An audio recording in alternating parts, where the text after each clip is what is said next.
Hi there! Today I'm gonna make some broccoli and corn calzones. Yay! So one thing you're gonna need for the calzones is some pizza dough.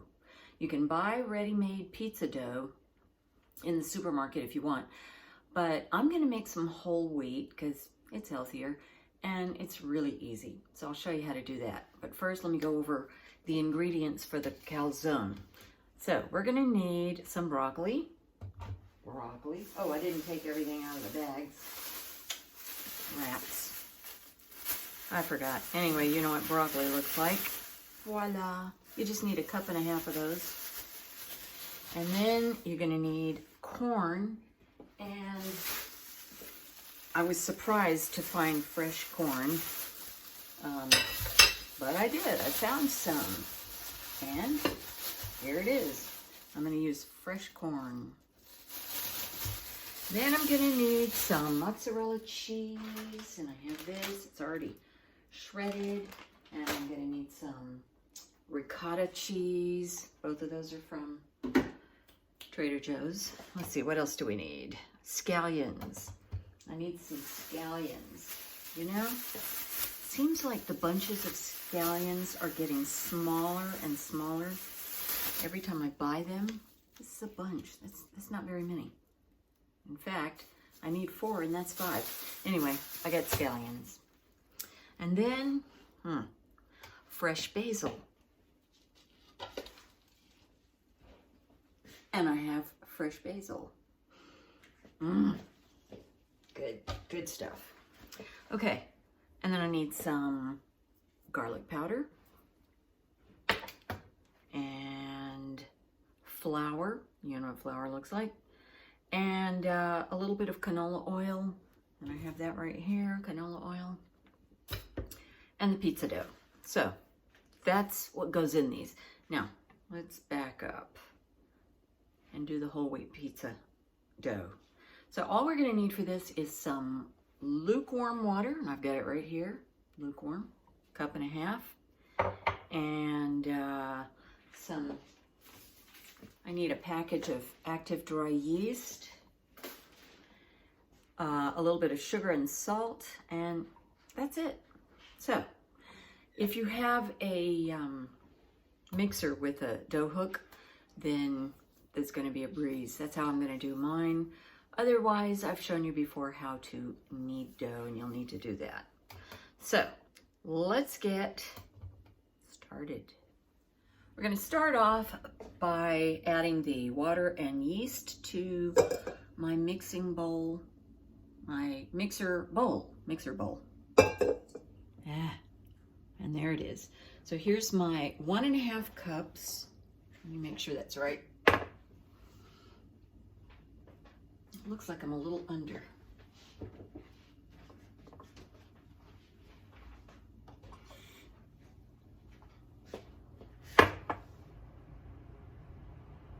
Okay, 1.5 cups of lukewarm water. And then I've got 1 packet.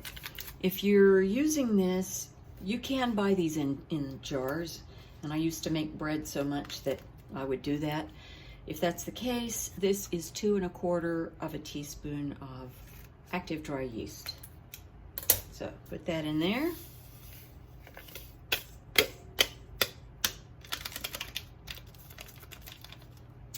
And I'm gonna stir that up a little bit. And I'm gonna leave it for 5 to 7 minutes. You want it to get kind of foamy. And you want these granules to melt. Okay, it's been 5 minutes and it's not foamy because I didn't add any sugar yet. That's what creates the foaminess. But it is melted, and that's the important thing. So here's my water and yeast. I'm going to add a tablespoon of sugar.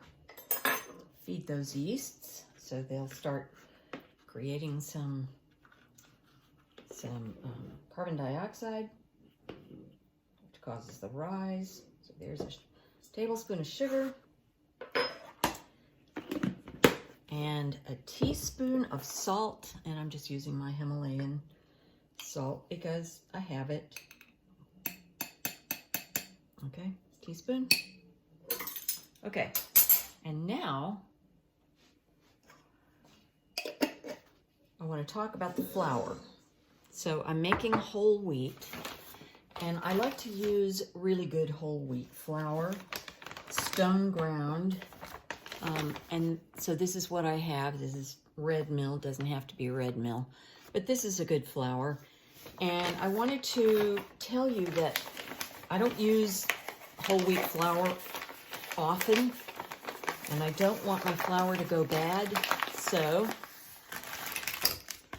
I put it in a plastic bag and keep it in the freezer. I took it out earlier just so it would warm up a little bit, since, you know, we need it warm. So that's going to go back in the freezer. And here is my 2 cups of whole wheat flour, and I'm going to put that in.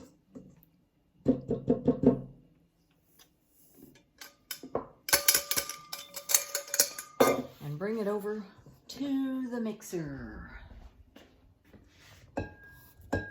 Here's my mixer. Whoops.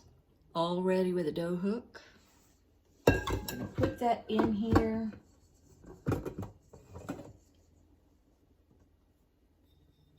And I'm going to turn it on medium. Oh, I have to plug it in first. I'm going to turn it on medium, and I'm going to mix it just until the dough starts to form. And I'll show you what that looks like. It's still going, and I turned the camera on to show you how it's looking. I already stopped at one time and scraped the edges. I'm going to do that again because I want it to become a ball of dough. So I need to encourage the flour to get taken up by the, you know, wet dough. So let's turn that back on, let it go some more.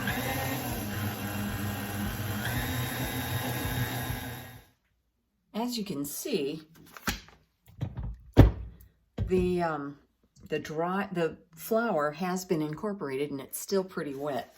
So I'm going to put in some more flour because I don't want to work with soggy dough.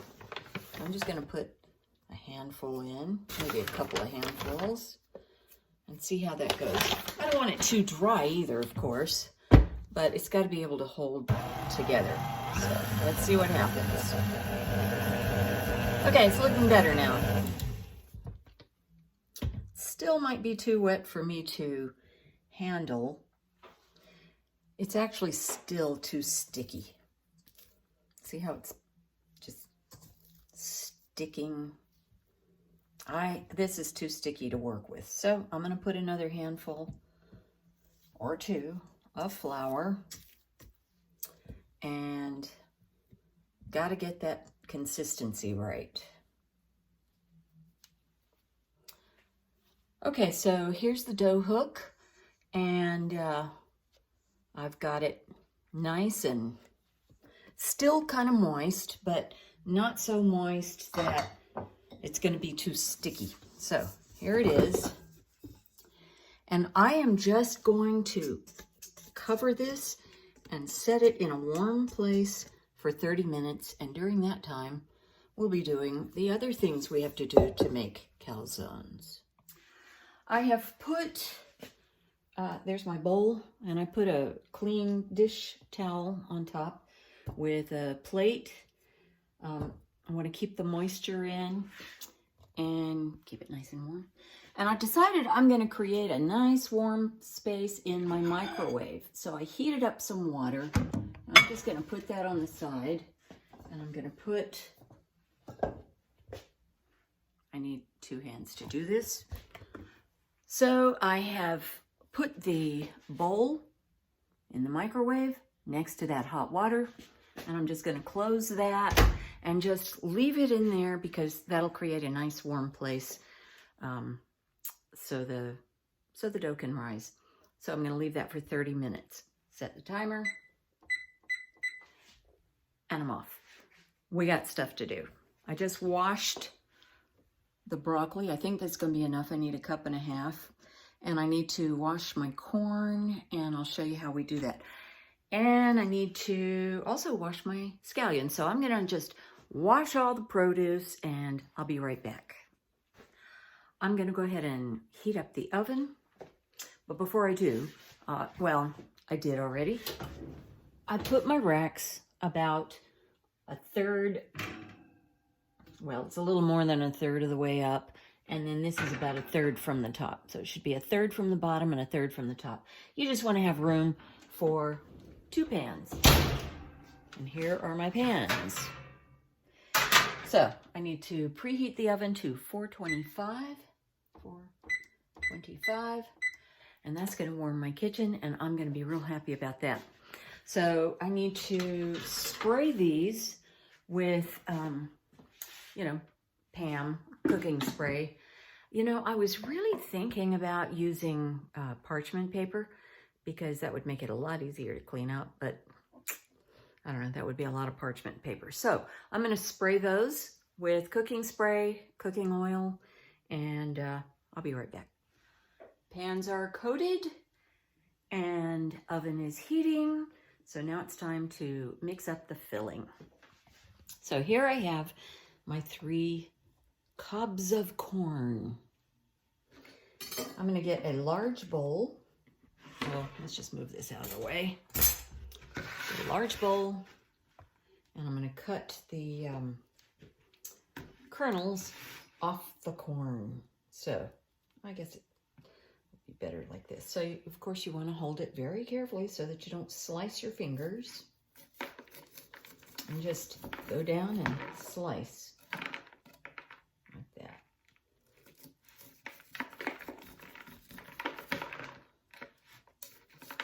I'm gonna get all the goodness that I can out of this corn.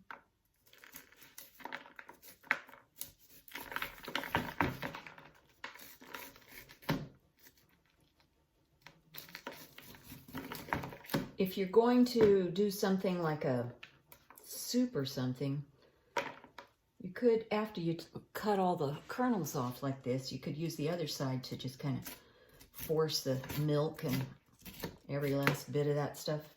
I'm not going to do that. I'll just do this.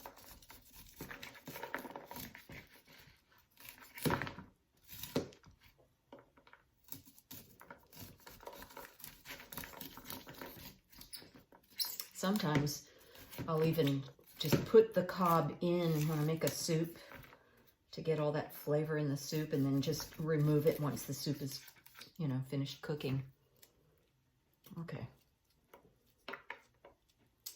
There's a little more there. All right, it's not so hard. So I'm going to do this with the other 2. And then we'll do the other things. There's my 3 cobs of corn with the kernels removed. Set that aside. Now I need 1.5 cups of broccoli florets. I'm going to cut off the end. And I am not going to restrict myself just to florets because the stems are good too. But I'm going to try to make them kind of small because I'm making, calzones, and, you don't want a big old chunk of broccoli in there. So this is a 3/4 cup. So I figure I'll just, fill it twice. And that will be my 1.5 cups. Okay. Yeah, this has got some brown in it. I don't want that. But I can cut it away. Darn. Don't like it when that happens. I'm not going to put anything like brown in there. Well, I got a little bit out of that one. Okay, let's keep going.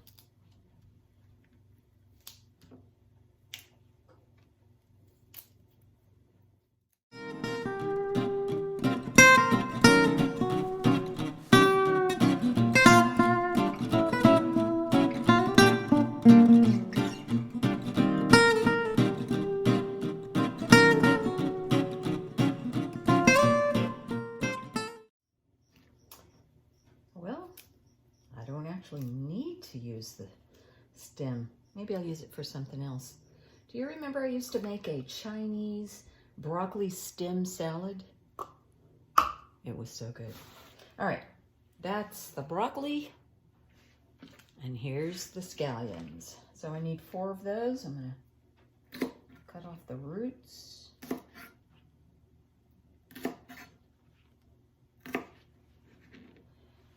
I'm gonna thinly slice them, but I'm seeing, I don't really like the looks of that.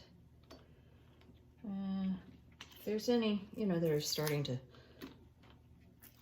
turn yellow or something, just break them off. Okay, we're gonna slice these thinly.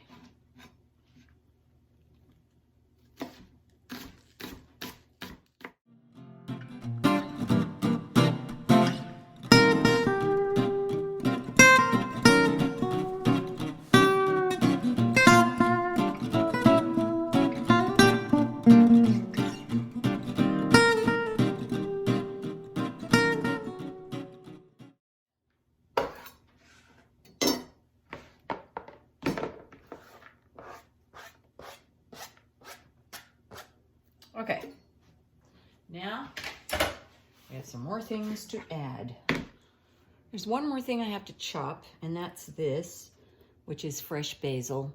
I'm supposed to have 1/4 of a cup, and it's really hard to you know, figure out your quantities of fresh basil, because you know, it depends on how tightly you pack your measuring cup. So I'm not gonna pack it, and I'm not gonna do this the way I normally would. These are small leaves. We're keeping this plant in the kitchen over the winter.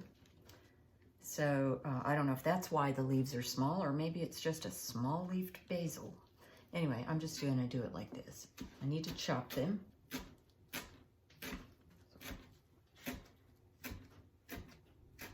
I'm just gonna do it one way, and then the other way.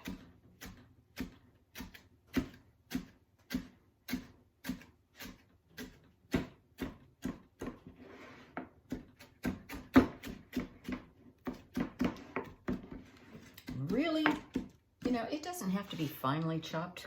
Imagine getting a burst of basil when you bite into the calzone. So that's good enough for me. There it is. So now, I think that's all I have to cut. So now I need a cup of mozzarella. And I need 2/3, this is a 2/3 cup, 2/3 cup of ricotta.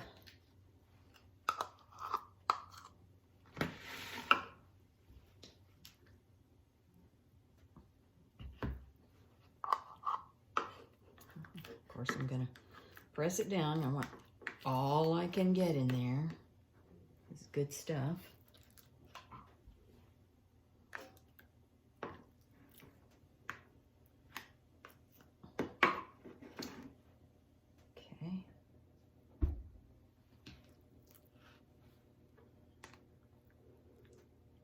Now we got a little too much, so that's okay.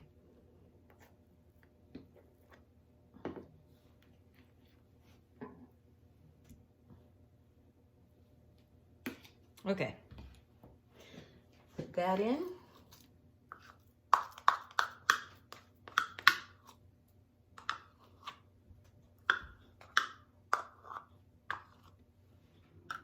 Okay, all I need now is a 1/2 teaspoon of garlic powder.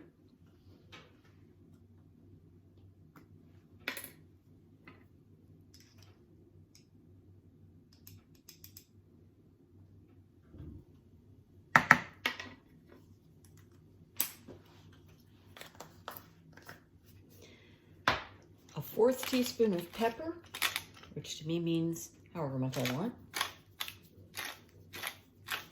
I do love my black pepper.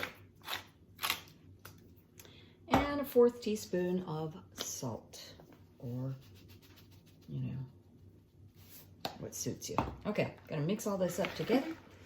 And then I'm going to get the pizza dough out and get it ready for this filling.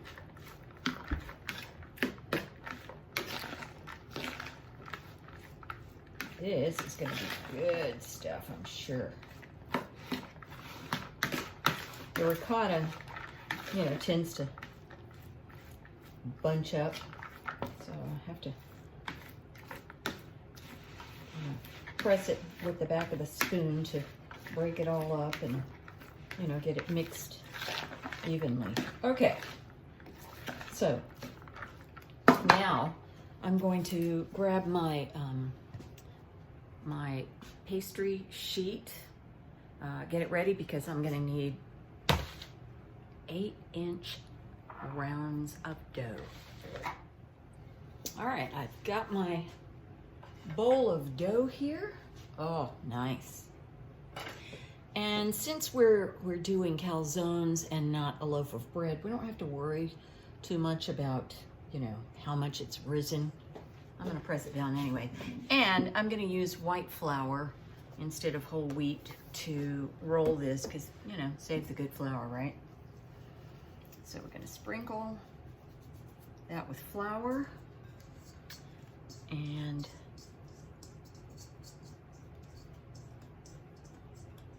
you can't see what I'm doing, but I am trying to encourage this to come out of the bowl, and it's sticking to the bowl. I guess that's why people...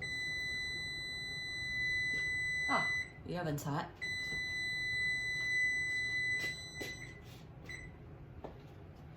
Actually, that was the timer to tell me that the dough was ready. Oh well. So getting it out.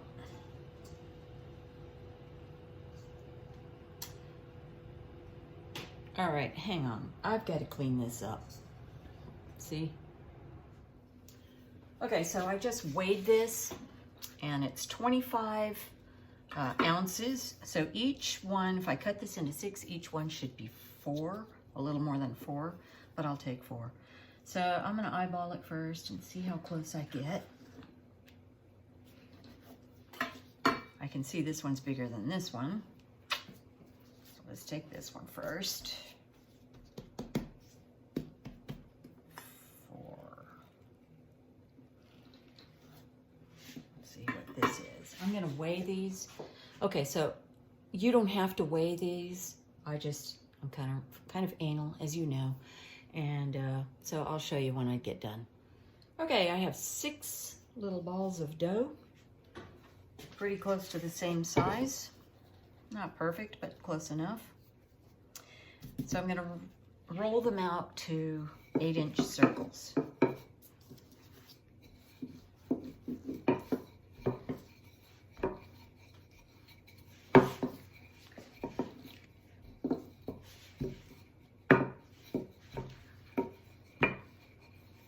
Those other little balls are kind of getting in my way. You want to get it as uniform as you can.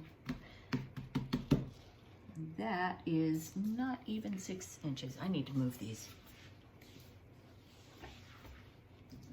Okay. Yeah. Whoops. Try to keep them in circles. If you don't have enough flour, then it'll stick, and that's one thing that gives you these wonky edges. So I like my mat because I've got circles, you know, measured. I can see this is 8 inches. Oops. Okay, that's about 8 inches. So I'm just gonna put a little bit of flour on top and set that aside. And I'm gonna go ahead and do that with the other 5. Okay, I have them all rolled out, and I wanted to do it like this so I can try to evenly distribute the filling. So, here we go.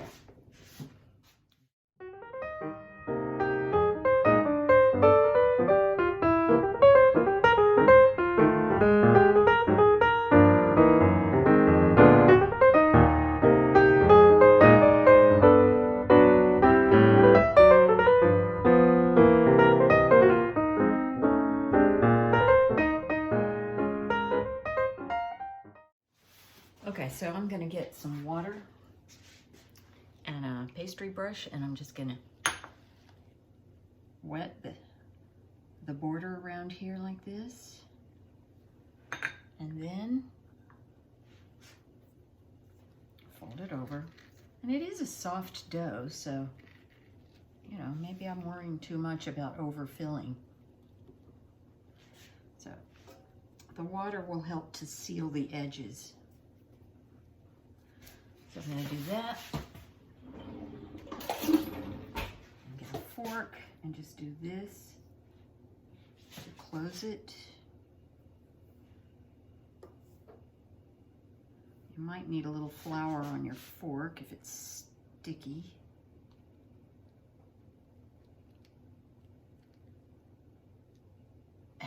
It is.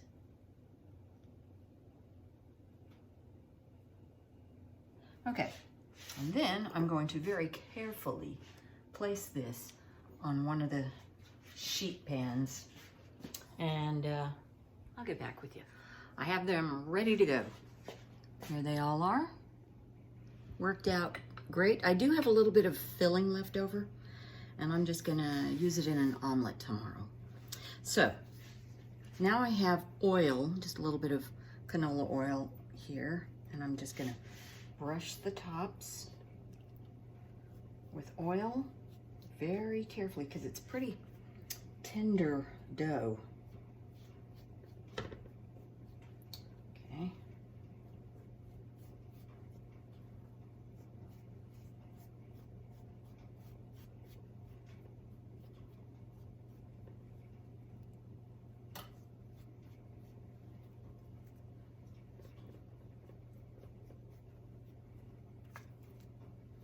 Running out of oil. So I need a little bit more, but I'll do this first. So next I'm going to make some slits in the top so the steam can escape. Just like that. Oh, I'll do that one later. Okay, so I'll show you when I have it all done. Okay, they are ready to go. I'm gonna put them in the oven. So remember that we have 2 racks. One is a third from the top and the other is a third from the bottom. So I'm gonna put obviously one on each, but then about halfway through, which will be 7.5 minutes or so, I'm gonna switch locations. I'm gonna switch pans. They bake for about 15 minutes, and that's it.